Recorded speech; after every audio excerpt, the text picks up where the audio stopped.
कंजूस सास।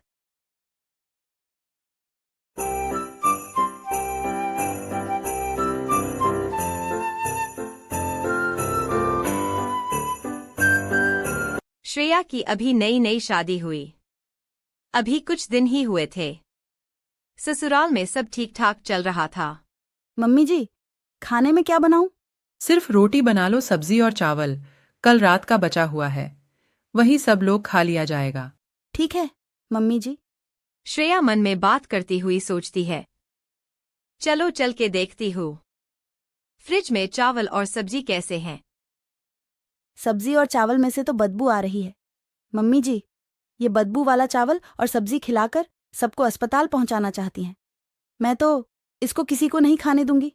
मैं ताजी ताजी सब्जी, चावल और रोटी बना देती हूँ। श्रेया चावल, सब्जी और रोटी बना देती है और खाने के लिए सबको बुलाती है। मम्मी जी, पापा जी, शिवम जी, खाना लग गया है।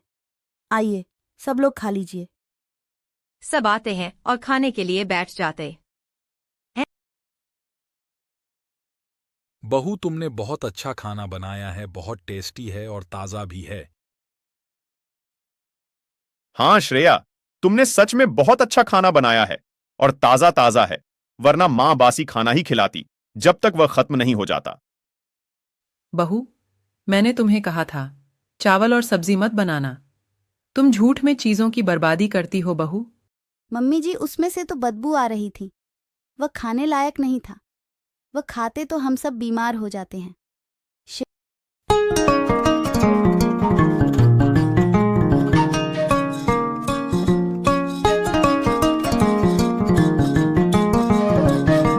शिवम जी, दिवाली आ रही है। मुझे आप कुछ पैसे दे दीजिए। मुझे इस घर को डेकोरेट करना है। उसके लिए मुझे फूलों की माला और रंग बिरंगे लाइट खरीदनी है। लेकिन मम्मी जी, वह तो खराब। इतना पैसा खर्च करने की क्या जरूरत है? पिछले साल वाला है ना लाइट और फूल। लेकिन मम्मी जी, वह तो खराब हो चुके हैं। हाँ मम्मी जी, वह लाइट जल ही नहीं रही है और फूल भी टूट चुके हैं। तुझे तो हर चीज में खराबी नजर आती है। अरे क्या फर्क पड़ता है, उसी को लगा देना, कौन ध्यान देता है।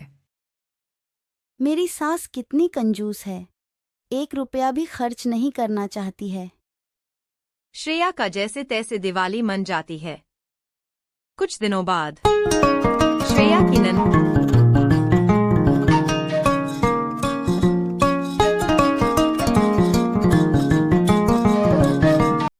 की ननद के घर कोई फंक्शन आने वाला था, जिसके लिए सास तैयारी कर रही थी। तभी वह बहू के रूम में जाती है और किसी काम से। तभी वह श्रेया का खुला हुआ अलमारी देखती है।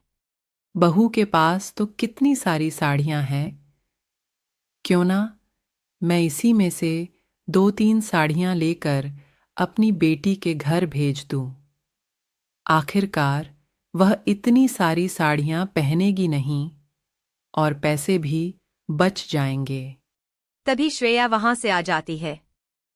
सास सुन बहू, यह 3 साड़ियां तुम मुझे दे दो। मैं क्या फालतू में पैसे बर्बाद करूं? आखिरकार तुम इतनी सारी साड़ियां पहनोगी नहीं। लेकिन मम्मी जी, ये तो मेरी माँ ने दिया था। सिर्फ माँ माँ करती है क्यों?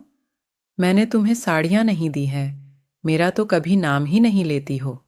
इतना सुनते ही कुछ नहीं बोलती है और वह 3 साड़ी सास को दे देती है और मन ही सोचती है, मैं क्या करूं?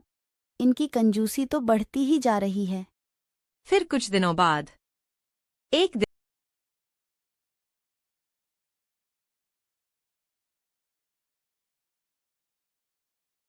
के अचानक तबीयत बिगड़ जाती है। बहू मम्मी जी, आप क्यों सोई हुई हैं? सुबह से आपको तो बहुत तेज बुखार है। चलिए, मैं आपको हॉस्पिटल लेकर चलती हूँ। अरे नहीं बहू, मैं ठीक हूं। अभी थोड़ी देर में बिल्कुल ठीक हो जाऊंगी। फालतू में क्या पैसे बर्बाद करना है। अगर सास हॉस्पिटल नहीं जाती है, थोड़ी देर बाद सास को उल्टियां भी होने लगती है। यह सब देखकर बहुत डर जाती है और फिर जबरदस्ती हॉस्पिटल लेकर जाती है। फिर सास को डॉक्टर बताता है अगर आपको सही टाइम पर अस्पताल में नहीं लाया जाता तो आप आज बच नहीं पाती। उसके बाद सास समझ जाती है कि अगर बहू भी उसके तरह कंजूस होती तो वह आज ऊपर पहुंच गई होती। इसीलिए इतनी कंजूसी ठीक नहीं है। अच्छी अच्छी कार्टून कहानियाँ को देखने के लिए आप हमारे चैनल को सब्सक्राइब करें और लाइक भी करें।